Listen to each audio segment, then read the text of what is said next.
తెలంగాణ జాతిపిత కేసీఆర్ గారి జన్మదినం సందర్భంగా సూర్యాపేట నియోజకవర్గ తరపున వారికి ప్రజల తరపున అందరికీ కూడా హృదయపూర్వక జన్మదిన శుభాకాంక్షలు తెలియజేస్తూ ఉన్నాం. ఇంకా చేయకుండా అలుపెరగని పోరాటం చేసి రాదనుకున్న తెలంగాణను, సాధ్యం కాదనుకున్న తెలంగాణను సాధ్యం చేసి మరి ఈరోజు తెలంగాణ వస్తే ఎంత అభివృద్ధి జరుగుద్ది, ఎంత మంచి ఫలాలు అందుతాయని తెలంగాణ ప్రజలకు చూపించినటువంటి మన నాయకుని జన్మదినాన్ని ఇంత గొప్పగా జరుపుకోవడం నిజంగా మన అందరికీ కూడా గర్వకారణం. అదే కష్టపడి తెచ్చుకున్న తెలంగాణ ఉద్యమకారులకే తెలుస్తుంది కష్టాలు నష్టాలు, తెలంగాణ అభివృద్ధి గురించి అని చెప్పేసి.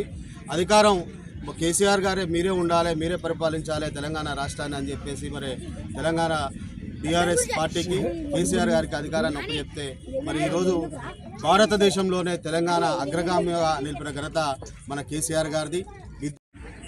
ఈ తెలంగాణ రాష్ట్రాన్ని సాధించి ఉద్యమం ద్వారా తెలంగాణ రాష్ట్రాన్ని సాధించవచ్చని చెప్పి భారతదేశానికి చూపించిన గొప్ప మనిషి ఇవాళ జన్మదినం సందర్భంగా వారు సృష్టించిన ఈ ట్యాంక్ బండ్ మీద, వారి ఆలోచనలతో ఏర్పడ్డ ఈ ట్యాంక్ బండ్ మీద టీఆర్ఎస్ పార్టీ కార్యకర్తల నాయకులందరూ కూడా బర్త్డే సెలబ్రేషన్స్ చేసుకోవడం జరుగుతూ ఉంది.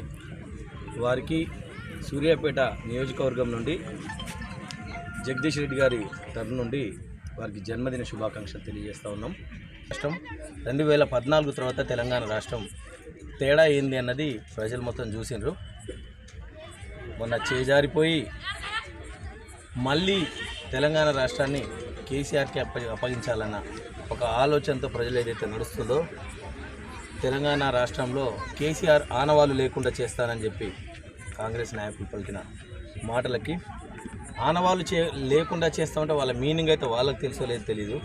ప్రజలు మాత్రం ఆనవాళ్ళన్నింటిని గుర్తుపెట్టుకొని ప్రతి నియోజకవర్గంలో కూడా, ప్రతి పట్టణంలో కూడా గతంలో లేని విధంగా శ్మశాన వాటికలు, ట్యాంక్ బండ్లు, చెరువులు పునరుద్ధీకరణ మరియు మంచినీటి సౌకర్యం ప్రతిరోజు అంటే గాలి తీసుకునే దగ్గర మొదలు పెడితే, లేచిన దగ్గర మొదలు పెడితే పడుకునే వరకు కూడా కేసీఆర్ని గుర్తు చేసుకునే అంశాలే ఇవాళ ప్రజలకు ఉన్నాయి.